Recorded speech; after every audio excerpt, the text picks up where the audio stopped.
Hello, I'm Carol Talbot, the creator and founder of the Possibility Hub, taking you beyond the boundaries of who you believe yourself to be and opening up to new possibilities.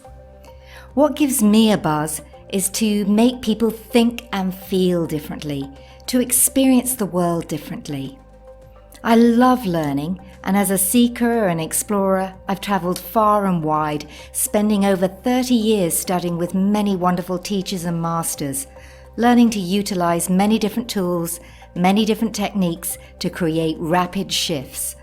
I'm the author of You, the Divine Genius, and my passion, my desire, is to create opportunities for an expansion of awareness and consciousness, to allow you to step into a fuller focus of who you really are. This podcast is an advocate for awakening, encouragement, and supporting the development of your superhuman abilities. Just imagine how your life would change if you lived in an open state of awareness where anything is possible.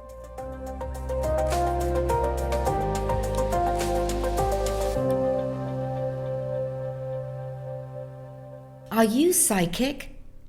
This is a question I'm often asked by my mentoring clients, and the answer to that question is no. And I do pay attention. Easier said than done, you may be saying, particularly if you find your mind racing with thousands of thoughts and find it challenging to stay calm and focused, to be in the present moment and pay attention. And when you do pay attention and stay present, well, the rewards are huge. So is it possible to stop the constant self-chatter going on inside your head and be truly present? In this episode, you'll discover how to see more, hear more, sense more, and how to stop the constant self-chatter going on inside your head and be truly present. So let's dive right in and find out how you can open the door to new possibilities.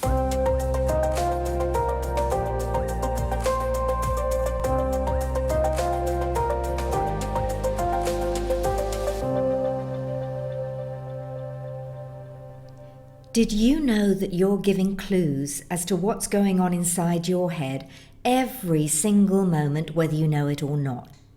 When I'm with clients, all I do is pay attention, because I know that what you're doing on the inside is reflected on the outside.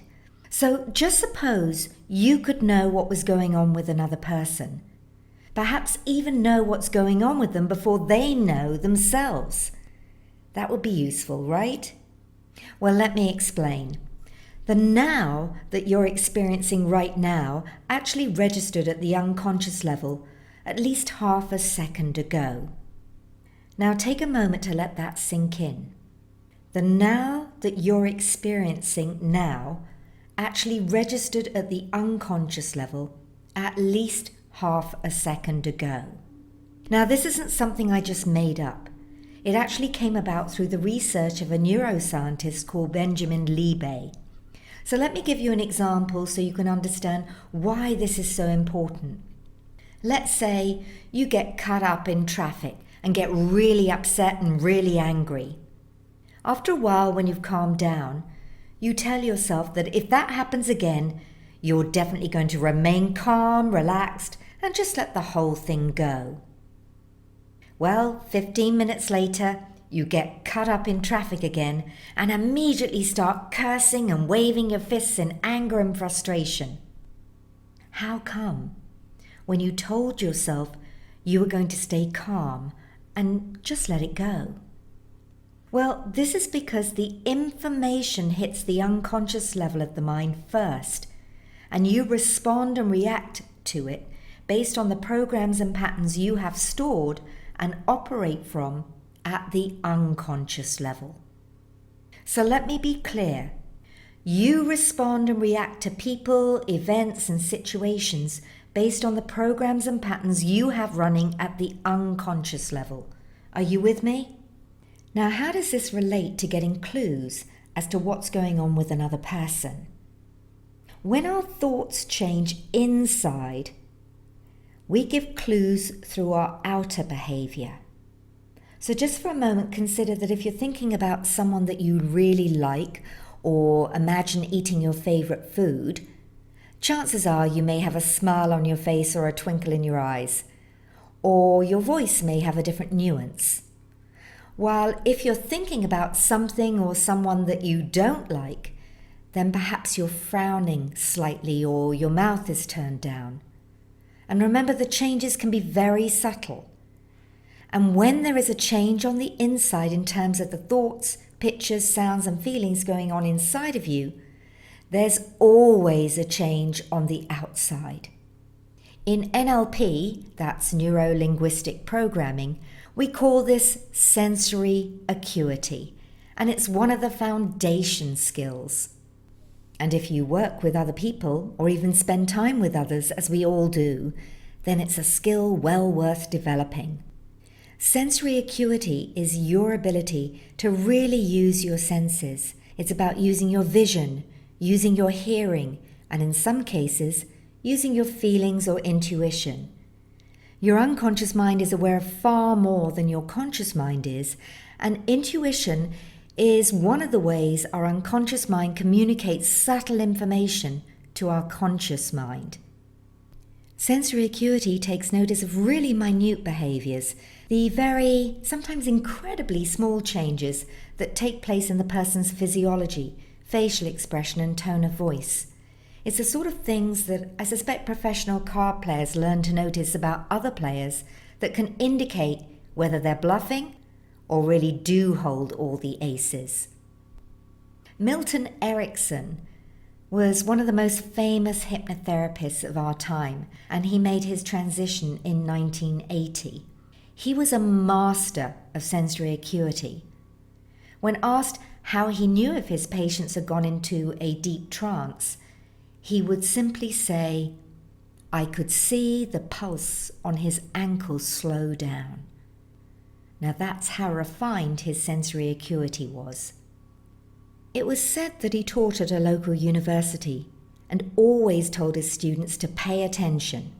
And one of his students, let's call him John, certainly did that. Now the story goes that as John was walking through the university corridors, he met with one of his professors, who asked him how his studies were going and if he was ready for the test the following day. John said that he was absolutely ready and proceeded to share the exact questions the professor was intending to ask. Well, the professor was furious. He accused John of cheating and immediately marched him off to the dean's office. When they got there, John continued to profess his innocence and asked them to send another student off to his dormitory to collect his notebooks. After some time, the student returned with a stack of notebooks, and as the dean and professor looked through, they could see that John had taken many detailed notes indeed. And what caught their attention was that John had put stars next to certain points, and also some of the points that were starred were also numbered. Upon closer inspection, they discovered that the points that had 7 stars were numbered, and these were the exact questions the professor was due to ask in the test the following day. "How did you know?" they inquired. And John responded simply, "I paid attention. All I did was pay attention because when the professor speaks about things that are really important, his voice tonality changes. He uses specific gestures or moves in a particular way. So all I did was pay attention." So what are some things that you can start to pay attention to that will give you clues that something has changed inside when you're with another person? Well, firstly, there's skin colour. Now, obviously, I'm not talking about their skin literally changing colour. What I'm talking about is the relative darkness of their skin as it might appear in a black and white photograph. As you know, when people are sick or have a shock, the colour can drain from their face, so that in a black and white photo, they'd appear paler. Whereas if they did some heavy exercise or blushed with embarrassment, then more blood would come to the surface of the skin and their face would appear darker. So that's what I mean by skin colour. Then there's the muscle tone that you can pay attention to. So if you're looking at the person, is their face symmetrical or not symmetrical? And depending on the tone of the muscles under the skin, their skin will go from less shiny to more shiny. If the muscles become more relaxed, the skin takes on more of a matte finish, not shiny. Whereas if the muscles are more tense underneath the skin and the skin is stretched, then the skin is going to be much more shiny. You can also pay attention to the person's breathing. Now, there are two things here. There's the rate of their breathing, whether it's fast or slow, and then there's the location of the breathing. Is the breathing really high up and shallow, breathing right at the top of their chest? Or is the breathing really low down in the belly, where you see the breathing as the person's stomach goes in and out? Then there's some more subtle things like the lower lip size. So if the person's lower lip size is very small, as in the lower lip is stretched, then all of the lines will disappear out of the lip.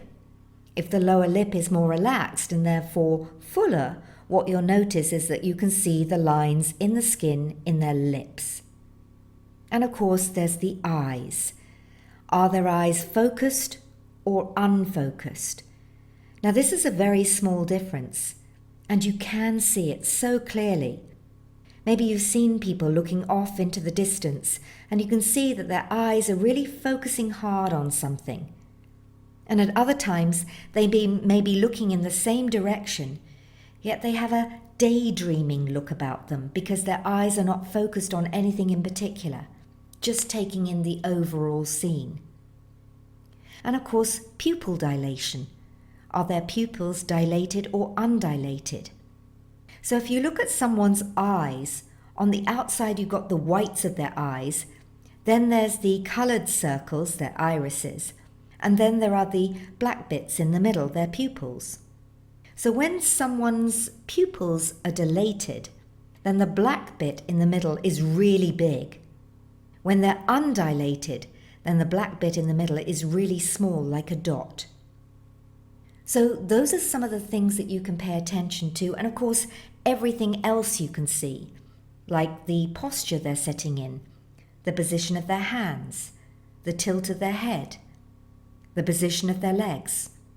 All of those kind of things you want to be able to notice as you're looking at that person and to take note of the particular state they're in at this particular point in time.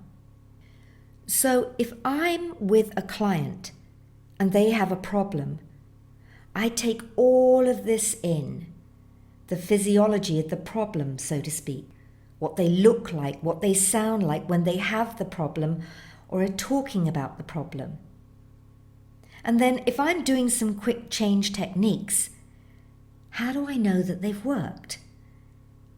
I know it worked because I see a shift in my client's physiology. So I take a mental photograph of my client with the problem so that I can do a comparison afterward and know that the problem has completely disappeared. And I know that my students, when I'm teaching this kind of thing, are always amazed when they develop their sensory acuity skills at the shifts before and after the exercises we do are so much more noticeable. Do clients sometimes lie and say there's been a change when there hasn't? Yes. And I know if a shift has happened or not, purely because if no change has happened, there'll be no change on the outside in their physiology. If a change has happened, then there will be a shift in their physiology on the outside. So how can you use sensory acuity in practice? Well, let's say that you're doing coaching work or therapy work. Being able to notice the congruence or incongruence in your client enables you to really find out what's going on inside of them. You'll be able to tell if your client is just giving you information he thinks you want to hear, or whether they really mean it. You can also notice the physiology of a problem and the solution state, as I mentioned earlier, so that you'll really know when your client has changed from one state into the other state even before they tell you. Again, it enables you to discover if the client's problem has really disappeared, regardless of what they're saying to you. In sales, being able to notice the physiology of an unconscious yes and an unconscious no response in your client is invaluable. You'll know exactly when to close the sale because you've already seen the unconscious yes in their physiology. And going back to what I said earlier about people thinking you're a psychic or a mind reader, and you may know people or a married couple who've been together for years. Well, they're not mind readers, they're physiology readers. Whether consciously or unconsciously, they've developed their sensory acuity or sensitivity to their partner's states. And it's a skill you can continue to develop throughout your whole life.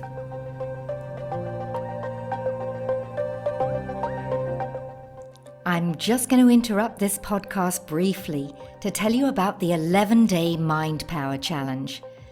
Mental power is creative power. It gives you the ability to create for yourself.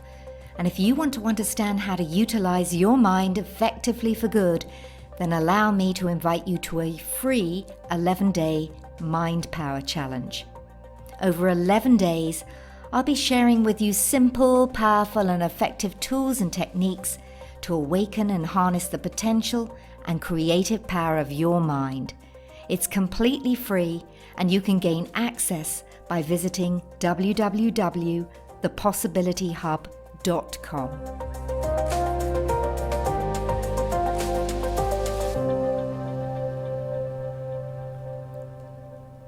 The other benefit of paying attention is it means you are present and in the here and now with your clients or even your friends. Honestly, I've been out with people who spend the entire time glued to their phone, and I sometimes feel I may as well have stayed at home. Has something like that ever happened to you? Or perhaps you've seen a family out for a meal and all of them are on their devices. How sad is that? In an age and time when we're all busy, your presence is truly a gift. Now, I appreciate many people have busy mind syndrome. I know this all too well because I also have a quick and active mind, and boy, I know my mind used to race at 100 miles an hour. In fact, I never really understood the true power of now and being present. I remember having a session with my mentor at that time, and I asked him a question. Patiently, he said to me, "You know, Carol, I think I answered that question already." Well, I silently thought to myself, no, you didn't. And you know what? It turned out, when I listened to the recording, that I was wrong. When I listened to that recording, he had indeed answered my question earlier. And it was then that I realized that I really wasn't present. My mind was always racing ahead with 1,000,001 different thoughts, and also figuring out what questions I wanted to ask next, rather than listening to what was actually being said in the here and now. He then told me and tasked me to do nothing. No thing. Easier said than done for a consummate doer as I was at that time. And I do recall that after a week of twiddling my thumbs and doing nothing, I remember saying to him, "Now will something happen?" All he did was chuckle and tell me that, hey, the universe doesn't work like that. And it surely doesn't. So how do you quiet the incessant chatter inside to be truly present? Back in the 1960s, there was an anthropologist and author called Carlos Castaneda who was interested in altered states and seeking real pathways to other worlds. Now, before you assume that he was busy smoking weed, his many books describe his training in shamanism, and they're actually based on his experience under the guidance of a yaqui, a man of knowledge, and a shaman called Don Juan Martes. According to Don Juan, you simply need to stop the world. Is that even possible? Stopping the world is really about stopping all the self-chatter going on inside your head, so you can have a direct experience of what's really going on. Because, wait for this, the degree to which you are talking to yourself is the degree to which you're removing yourself from what's really going on. In other words, being present. Consider it like experiencing an event behind the lens of a camera. There's a detachment and dissociation from the event itself. I witness this when I run very powerful fire-walking events. A photographer and videographer is usually organized to ensure people are really present with this incredible experience. Yet people still go across the coals filming themselves with their phone. They miss out on the whole experience by being self-absorbed in how they'll look on camera, rather than actually being present and experiencing this so incredibly powerful event. So your self-talk also removes you from your senses, as you're busy in your own head talking to yourself, interpreting the event or analyzing, criticizing and judging what's going on, rather than being present in the moment. The first thing then to being present and to stop the world is to quiet the incessant chatter inside. And there is a way to do this when you understand brainwave cycles. All your thoughts, emotions and behaviors create communication between neurons within your brain. Brainwaves are produced by synchronized electrical pulses from masses of neurons communicating with each other, and are divided into bandwidths to describe their functions. So think of it as a continuous spectrum of consciousness, from slow, loud and functional to fast, subtle and complex. Think of brainwaves like music. Certain notes are similar to a low, rhythmic, pulsing drum, while the higher frequencies are like a flute or a whistle. It's a symphony that brings all these notes and instruments together. Your thoughts, emotions, and what you're doing and thinking impact brainwaves. If you're tired or relaxed, your brainwaves will be slower, and conversely, when you're hyper and buzzed up, your brainwaves will be higher. The normal waking state is known as beta, and it's around 13 to 40 cycles per second. And in this brainwave cycle, attention is focused on cognitive tasks in the outside world.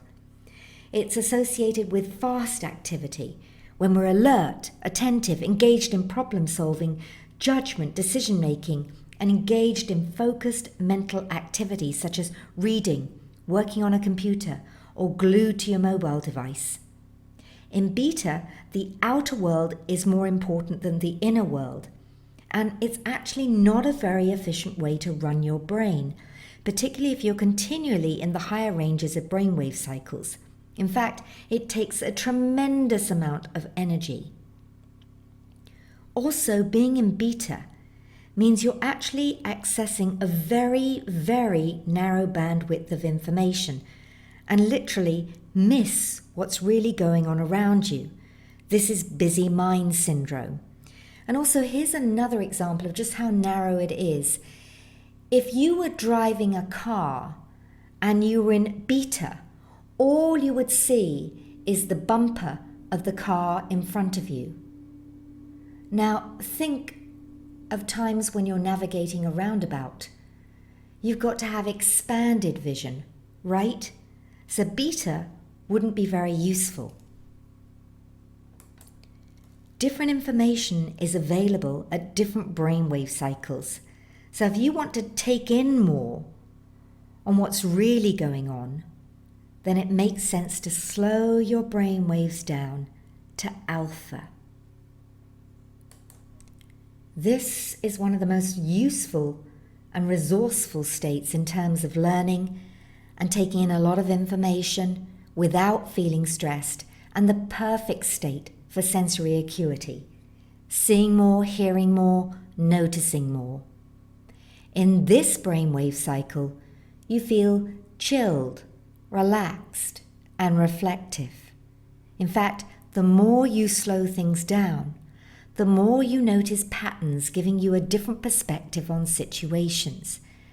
It's as if you're seeing a bigger picture. It's the resting state for the brain, helping your overall mental calmness, alertness, and learning. And alpha allows you to access the power of now and being here in the present.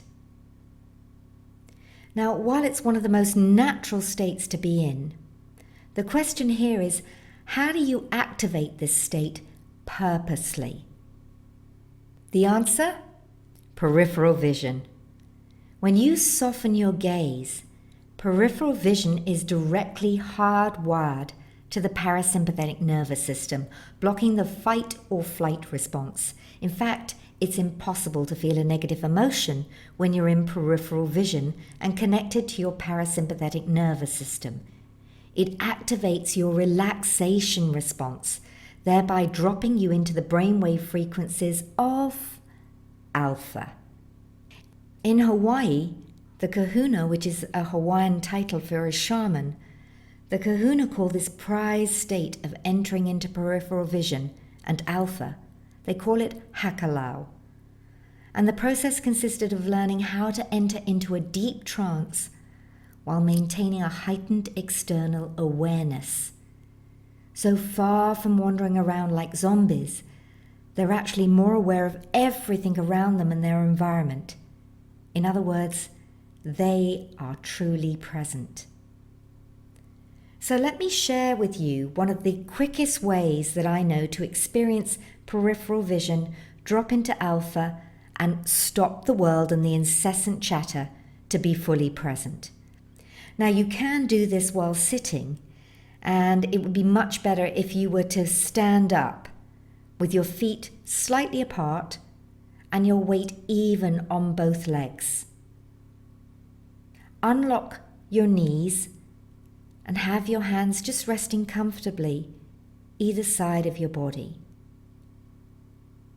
Now, once you've aligned your posture, then what I want you to do is to pick a spot on a wall where you need to move your eyes up slightly. Think of moving your eyes up in the direction between your eyebrows or to the middle of your forehead, the third eye area, the sixth chakra, if you're familiar with that terminology. Now, as you move your eyes up and focus on a particular spot, pay attention to the peripheral part of your vision. So keep focusing on a particular spot with your eyes up and expand your awareness, allowing your mind to calm down as you continue to focus on that spot, softening your gaze. And what you might notice is that your breathing begins to slow down. And as your breathing slows down, your mind immediately becomes calm. There's more space between your thoughts. So continue to expand your awareness and keep noticing that space between your thoughts. My students often tell me that they experience a stillness and silence within for the very first time. That they literally stop the world and the continual self-chatter. Now, all you need to do is hold that position and point of attention for a few moments, and this will give you an experience of peripheral vision. And of course, you wouldn't want to hold your eyes up for too long, else you'll experience eye strain. So this exercise just gives you an experience of dropping into a different brainwave cycle purposefully.